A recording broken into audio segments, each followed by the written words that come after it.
Italy, 1943. The Allied invasion of Europe has begun, and tanks of the Canadian Armoured Corps experience their baptism of fire. We thought we were invincible, but we weren't. The rookie Canadian tankers face a battle-hardened enemy, intent on holding every inch of ground.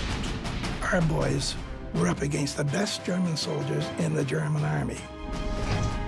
You had to kill those guys. They weren't given up very easy. The Germans throw everything they have into the fight, including scores of their infamous Panther tank. The Sherman didn't have a chance against the Panther. Canadian and German armor go head-to-head, slugging it out in some of the most ferocious tank battles of the Second World War. This is when you suddenly become aware of just how bloody war can be.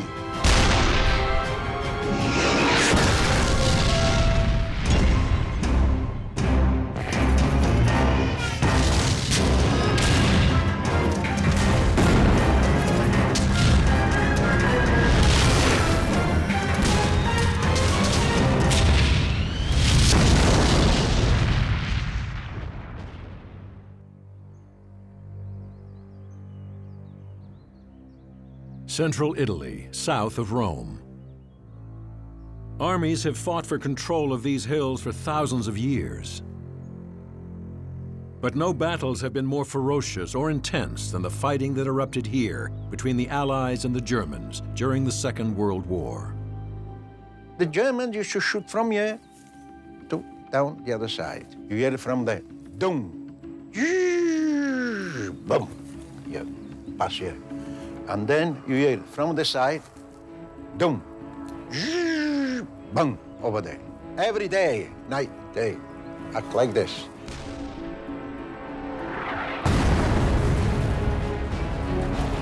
July 10th, 1943. The Allies storm the beaches of Sicily, beginning the invasion of occupied Europe. After 6 weeks of bitter fighting, the Allies overwhelm the Italian and German defenders and make plans for their conquest of the Italian mainland. Their goal? Quickly seize Rome by launching a two-pronged attack, with the U.S. Fifth Army on the left flank and the British-led Eighth Army on the right. And advancing with the Eighth Army are the untested Canadians, a mobile unit of 18,000 men, 300 heavy guns, and over 200 tanks. And as this impressive force heads northward, it quickly discovers that its first enemy is the rough Italian terrain. Italy was nothing but a series of ravines and ridges all the way from the Boot right straight up to the Alps. But there was a lot of areas where there were very steep hills and high points and so on. We were not well prepared. We were being trained to fight in North Africa, which had no bearing at all for Italy. As the Canadians struggle northward, they encounter little opposition. The Italian government has surrendered, leading many to believe that Rome will be liberated in months. But Hitler knows that stopping the Allies here is vital to protecting Germany itself, and he orders his forces to dig in. For the defense of southern Italy, the Germans have amassed 6 divisions totaling 95,000 troops, 389 heavy guns, and almost 400 tanks. South of Rome, the Germans established their winter line, a network of pillboxes, barbed wire, and tanks, forming a defensive barrier across the Italian peninsula.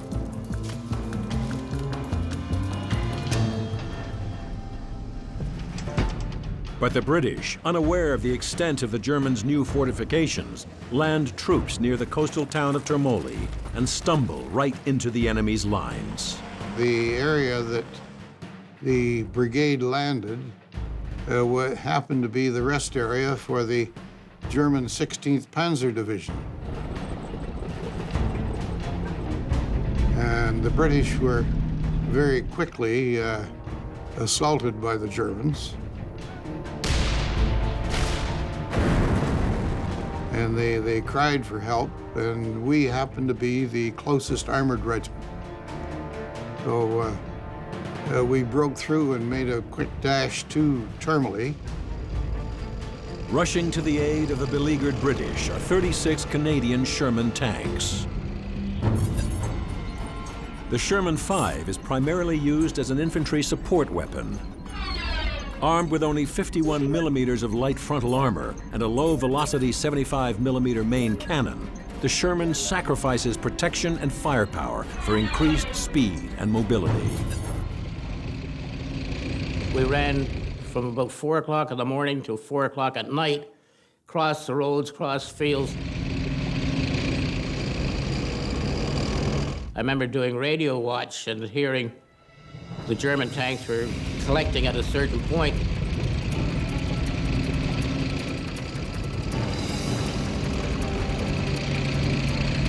We said, boy, somebody's in for hell for the morning. When Captain Yellen came back with the maps, we looked, we found that we were the ones that were getting massed against.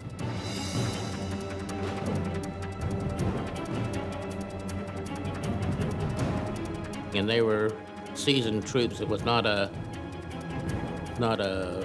walkover with them.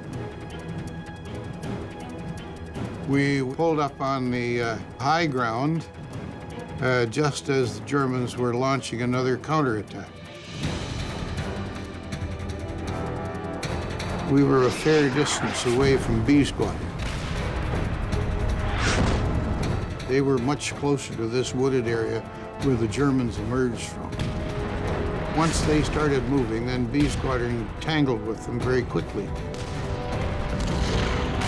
Well, they're firing back and forth, and we lost some tanks.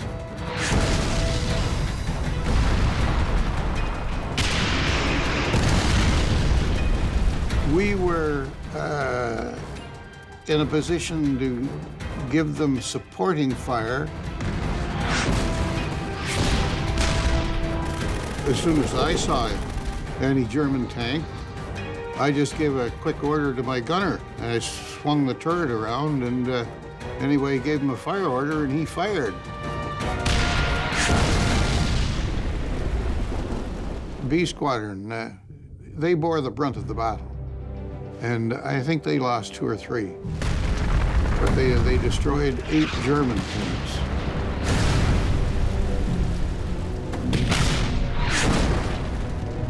As A and B squadrons watch the enemy withdraw from their sectors, C Squadron continues their advance. The British informed us that there is no enemy tanks in that area. And going across, we noticed a haystack. Having known that the Germans would hide things behind things like that, buildings, and I saw this haystack and wondered what the hell it was doing there, so I fired at it. I hit it with an HE, high explosive. When I did, the haystack blew up, and this tank appeared. And it was a Mark IV. The Panzer IV is armed with a high-velocity 75 millimeter main cannon that can destroy a Sherman at ranges of up to 2 kilometers. It is protected with 80 millimeters of frontal armor.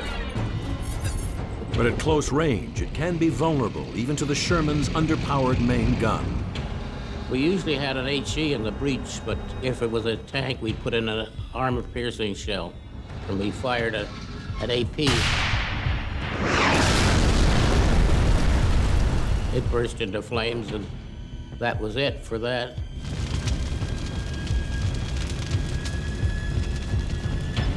So we continued down the hill, up the other side, and held our position where we were supposed to be.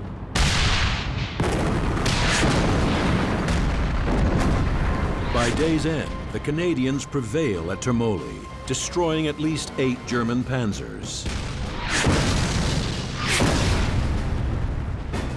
But the Canadians have lost a third of a squadron in their first major tank-on-tank battle in Italy. A harsh and bloody taste of what is still to come. September 1943. After invading the Italian mainland, Canadian and Allied forces advance northward, intent on seizing Rome. But German forces have prepared for the Allies and engaged the tanks of the Canadian Armoured Corps in a fierce battle near the town of Termoli. Termoli was our first battle. It was the first time we had a tank versus tank encounter. Although the Canadian tankers take heavy casualties, they force the enemy to fall back. But in the wake of the battle, the Germans bring in reinforcements and now field 18 army divisions dedicated to halting the Allies. Now, before the Canadians can continue their advance towards Rome, they must secure the heavily reinforced village of San Leonardo. Charged with the task of clearing the village is the infantry of the Seaforth Highlanders, supported by a handful of tanks from the Calgary Regiment. We moved into position on the ridge overlooking San Leonardo, and we were all ready to go. The brigadier comes up and says, "They haven't taken the bridgehead. You take it now." I couldn't do anything except, "Yes, sir."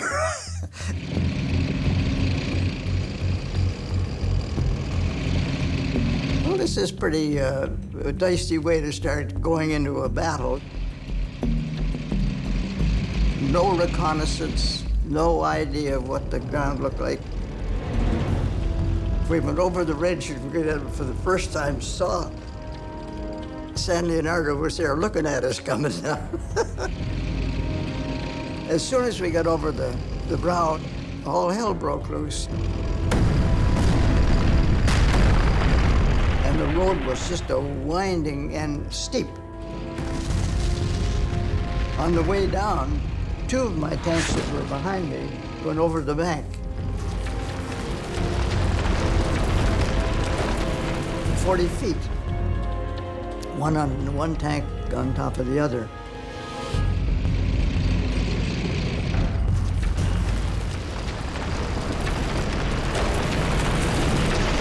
When I got into San Leonardo, there were only about 4 of us, 4 tanks.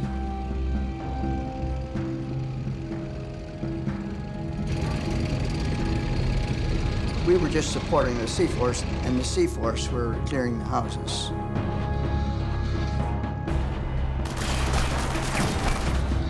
If the infantry were going to go into a house, you could put a round in the window 10 feet from the door without blowing everybody to hell.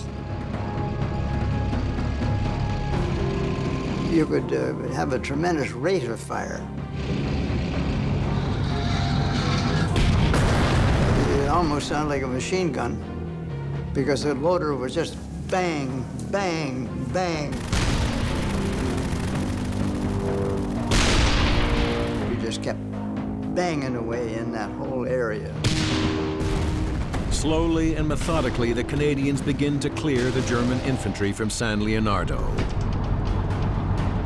But just as it seems the battle is over, a dozen German tanks charge towards the village, intent on repelling the Allied attack.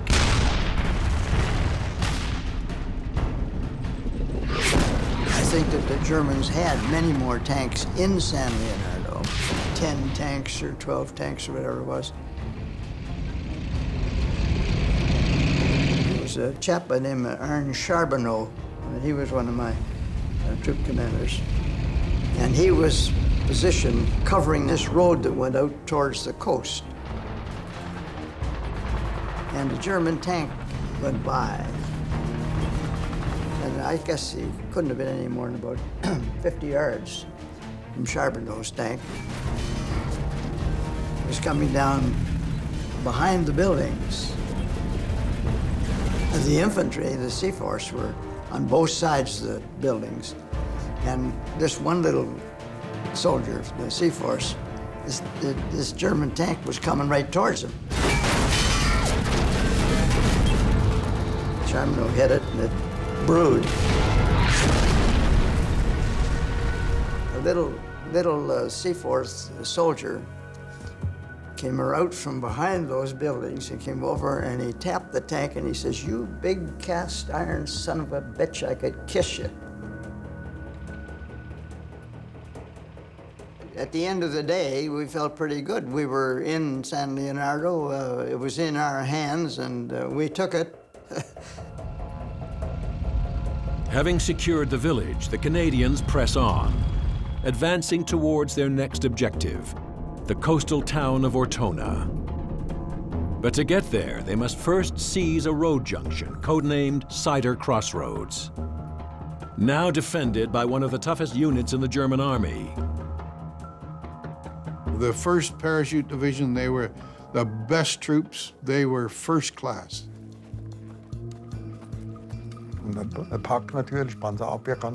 We had anti-tank warfare, and we had sappers who were setting up mines in buildings. They fought extremely hard, and they made us pay for every bloody house we took. I never encountered better soldiers, never. I remember my squadron commander's tank hit a mine. He came up on the air and said to the second in command, "Come alongside and take off my crew." The second in command said, "Are there any mines there?" And the squadron leader said, "No, I hit the only one." And bang, he hits another one. As more and more Allied armor arrives at the crossroads, the German paratroopers begin to withdraw to Ortona, leaving only small rearguard units to slow the advancing Canadians. We were the lead tank. We had one troop on one side and one troop on the other side. Melville asked permission from our left to use our path to get around the railroad tracks. So he went ahead of us, and he moved up about 25 yards. The Germans had packed the culvert with 200 pounds of gun cotton. And when the tank got on it, they just pushed the trigger. The turret weighed about 7 tons, and it was thrown about 25 yards.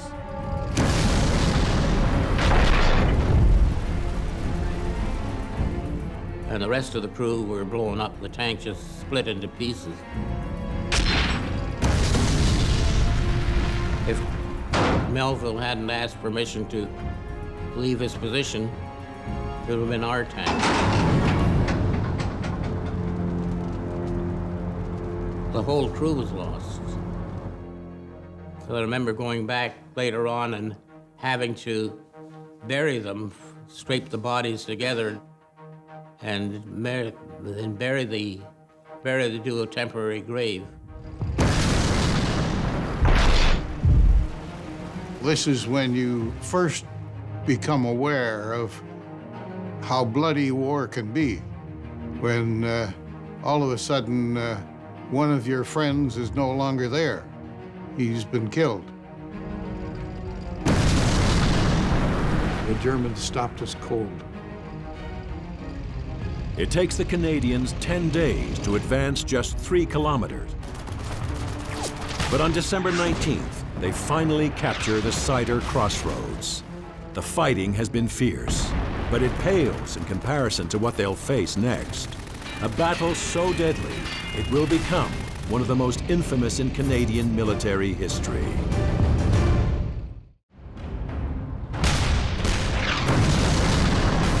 December 1943.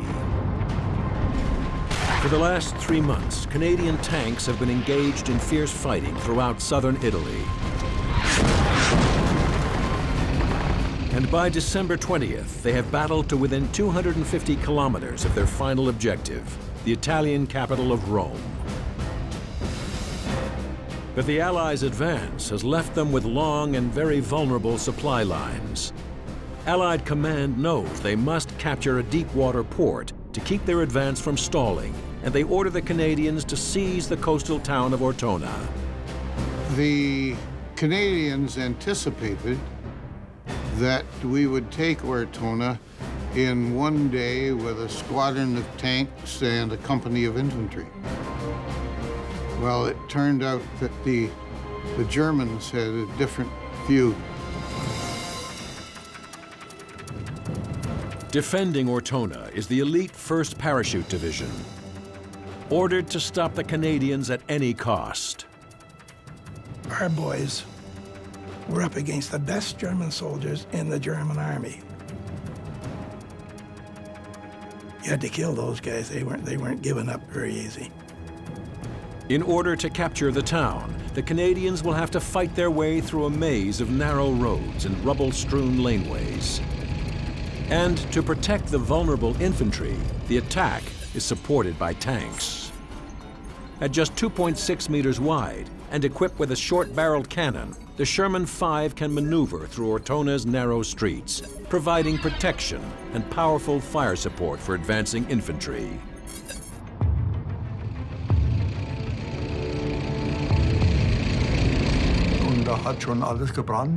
Everything was already burning, the houses, and then the tanks arrived. We used to call tanks up ahead.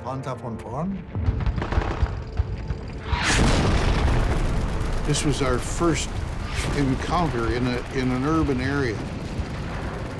You were always looking around because we just didn't know what the hell we were getting into. From the outskirts, we had literally to fight street by street and house by house.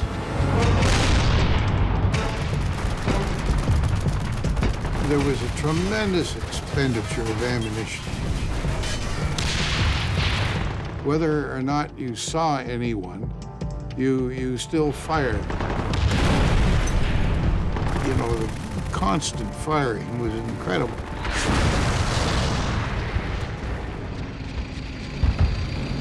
Basically, our job was in support of infantry. The infantry were quite vulnerable to machine guns. I'd say the Sherman was the best killing infantry gun in the war, by far. The Sherman tank was a great tank as far as that part is concerned. The problem was always trying to identify where they were, because the Germans were very adept at camouflaging their machine guns. And our job was to knock these things out, which we did. We destroyed houses. Our high explosive rounds had a screw on the head of the round, and by twisting this screw, it delayed the impact for 0.05 seconds. So when you fired that round,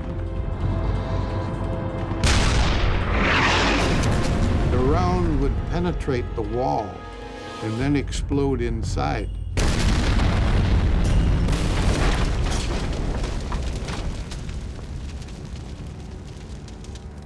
After only a few days, the vicious street-to-street fighting reduces much of Ortona to ruins, and the ferocity of the battle leads many to refer to the devastated town as Little Stalingrad. Quando siamo rientrati ad Ortona, when we got back to Ortona on December 20th, 1943, da quella zona lì, we were looking for our house in that area over there, climbing over heaps of rubble. But then we realized that our house had been destroyed. It was just one of the heaps of rubble. Every street in Ortona was filled with rubble. heaps of rubble. Anche la cattedrale di The San Cathedral of Tommaso San Apostolo Tommaso Apostolo was è stato destroyed. abbattuto. Avevamo molta I remember molta that I paura. was really scared. Molta Really paura scared perché si because you poteva could be morire killed da un from momento one all'altro. moment to the next. By December 22nd, the Germans have lost 2/3 of Ortona. But they are not finished with the Canadians yet. And in the north end of the town, they prepare to make their final stand. Durch das Artilleriefeuer Because of the artillery fire coming from both sides, the buildings collapsed. And the tanks were only able to drive on very narrow paths. And that way it was easier to bring them down. So war das.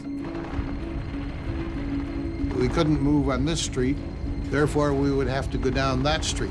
And that would be the area they defined as their killing ground.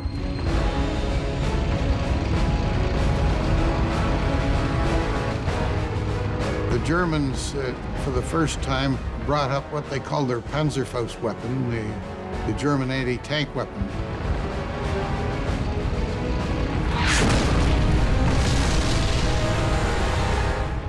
Plus the fact the Germans had what we called the sticky bomb. It was a shaped charge that had 3 magnets on the bottom of it, and they would just drop this thing onto the top of a tank turret as the tank went by, and it would latch onto the tank and then blow. It would blow all the way through the tank and destroy it.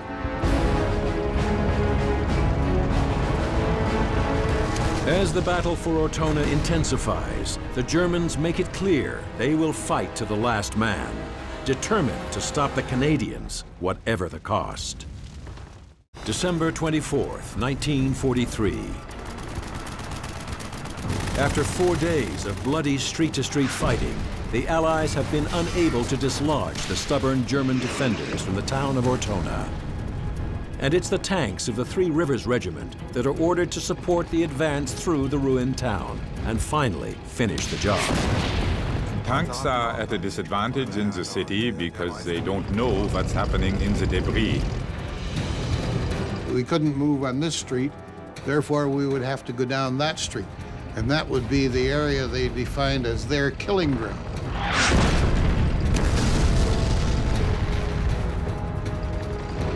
This was our biggest problem, was the damn sticky bombs and the Panzerfaust. The Panzerfaust was designed as a tank destroyer. It was a very formidable weapon. This was the first time that it was encountered by the Canadians. The handheld Panzerfaust is one of the deadliest anti-tank weapons on the battlefield.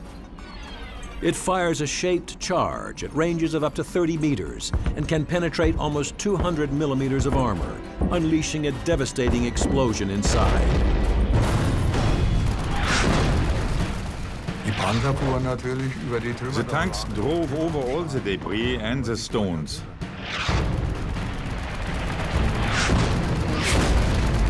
And there was one of our anti-tank guns standing in one of the side streets, also taking down a few tanks.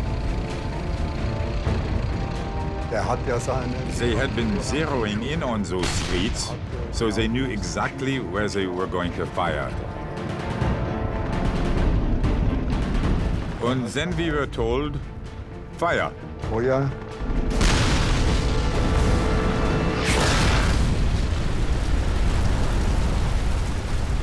The only time that A Squadron got into the open was up on the northern end of town. We broke into this piazza. On the left flank is the old 15th century church with the huge doors were open, and the Germans had a machine gun set up by the altar. And as the Seaforths went across the square, the machine gun caught them in the flank.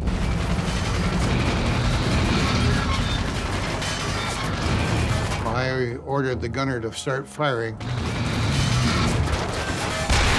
And we blew in the front of the church. The infantry then went in and took out any Germans that were still left in them. And this was on Christmas morning, by the way. The first thing I had to do on Christmas morning.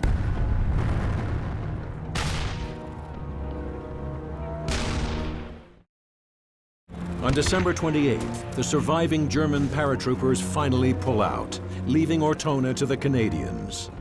The Battle of Ortona is the deadliest so far in the Italian campaign, leading many to call the last month of 1943 Bloody December.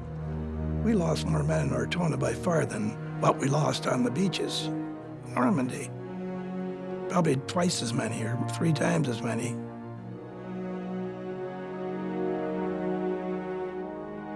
The fact that there are nearly 1,400 Canadians buried just outside Ortona tells you exactly how difficult the battle was.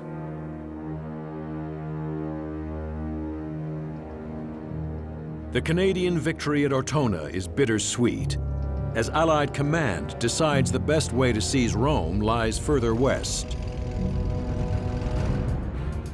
The new route of their advance is straight through the Liri Valley, one of the most heavily defended positions on the Germans' infamous Hitler Line. Allied intelligence reports an undefended gap in the line near an abandoned airport outside the village of Aquino. But their intelligence couldn't be more wrong.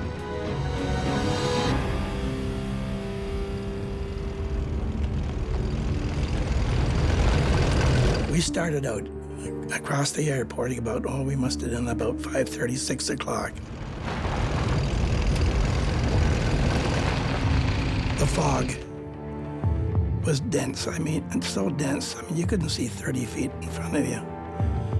I was practically touching the tank ahead of me. I couldn't even see it. It was that dense. About halfway, the sun came out and they disintegrated that lovely fog that was covering us. And we went right straight across the airport, not knowing what they had sitting there waiting for us.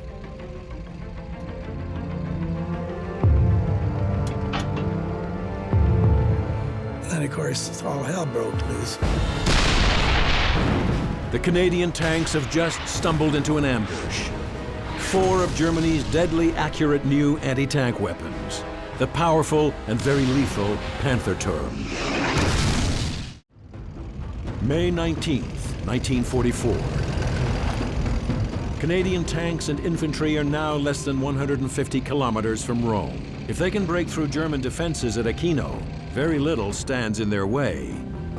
But as they cross an abandoned airport outside the village, they encounter a deadly surprise. And we went right straight across the airport, not knowing what they had sitting there waiting for us. And then, of course, all hell broke loose.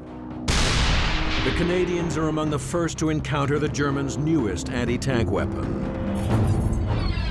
The Panther term is a Panther turret mounted on a concrete base. Its low profile and heavy armor make it almost impossible to destroy. And its high-velocity 75mm gun makes it extremely dangerous. Their guns were pretty rough.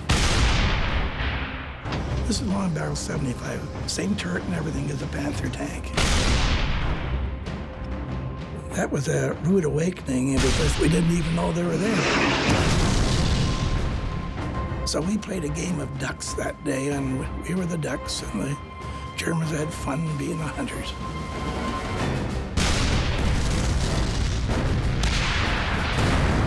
All these guns were intermingled, each supporting each other.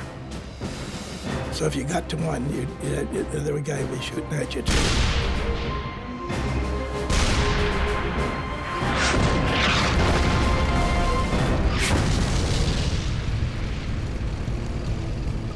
We got across there in one piece, right across in front of those guns.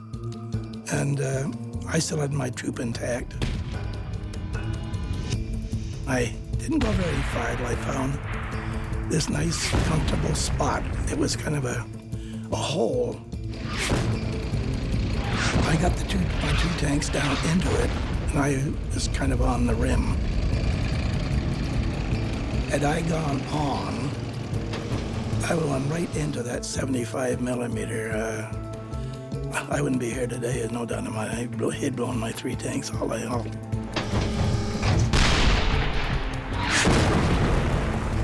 We lost about 13 tanks that day. The only thing we could do is call on smoke to smoke those guns out.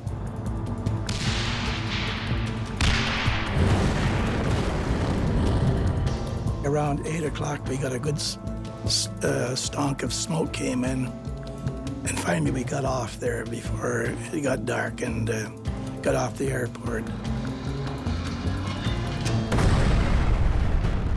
Unable to get past the Panther terms at Aquino, the Canadians finally breached the Hitler line further west.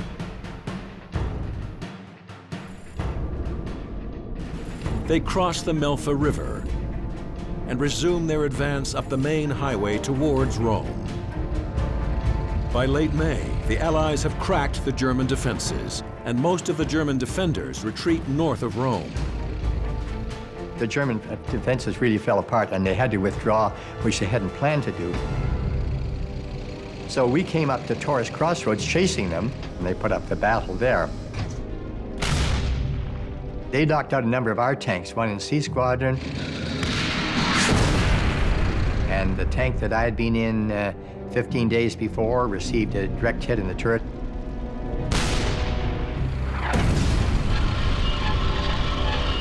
Everybody in the turret was killed, which would have been me. One of our tanks at Taurus Crossroad was hit. It went right through that outer plate, in through, across the tank, out the other side, knocked off the plate that was welded there, which we never did find, and kept on going. Jimmy Barr's tank, with Sandy Scott as gunner, came down the hill, and as they came down at the crossroads, like there, which cut across in an angle, was this German tank. Jimmy Barr's tank immediately engaged. 15 armor-piercing shells at point-blank range, 100 yards away, just bounced off. That just scared the dickens out of the gunner to fire 15 armor-piercing shots and see them bounce off this thing.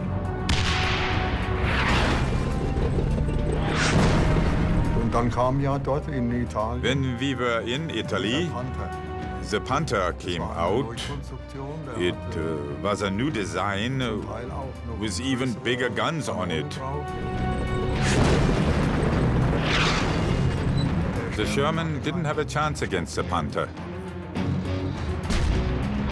The German Panther is one of the most feared tanks of the Second World War, and its sudden appearance on the Italian battlefield is a nightmare for the Canadian tankers.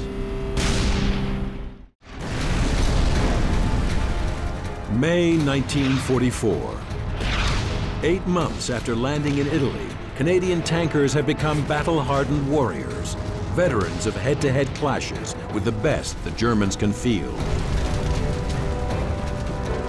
Now, as they near Rome, they encounter the deadliest tank in the German arsenal, the infamous Panther.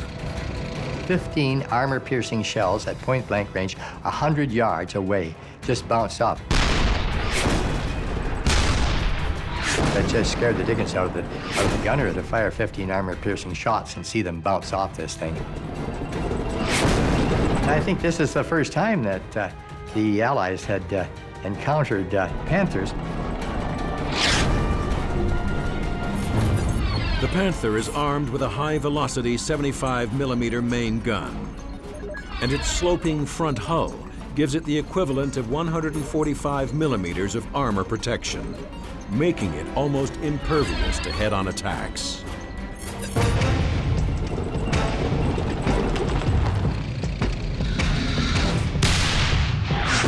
But But one of these shells had affected the traverse mechanism, and evidently damaged that so the turret wouldn't revolve. Otherwise, they'd have been dead, all of them. And then they hit upon it to put an HE on delay into the bogies. That's the wheels on the side between the tracks.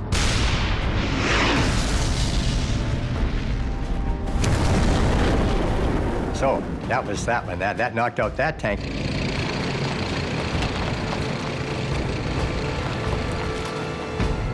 We lost, I think, about 11 men there. I was there. We took one of the boys out in the shoebox, the tank that had brewed, you know, that's all that was left. And so we buried them there at the, by the church, right at the crossroads. As more Canadian tanks surge into the Leary Valley, the Germans retreat, and the road to the Eternal City is finally open. But when the Allies enter Rome on June 4th, the Canadians are not among the liberators. The thing that bugged us afterwards, after all this heavy fighting and all the people and tanks and personnel we'd lost, wounded and killed, the American Army commander, Mark Clark, he pulled the Canadians out and let the Americans go in to take Rome. The Allied Fifth Army entered the Eternal City from the south, acclaimed by cheering multitudes. They got the joy and the wonderful of coming into Rome as the heroes and the conquerors. We went through Rome at 3 o'clock in the morning. We just whistled through there and said, hello, Rome, goodbye, Rome. And that's the way it was. In all, the bloody fighting of the Italian campaign cost the Canadians hundreds of tanks and 25,000 casualties.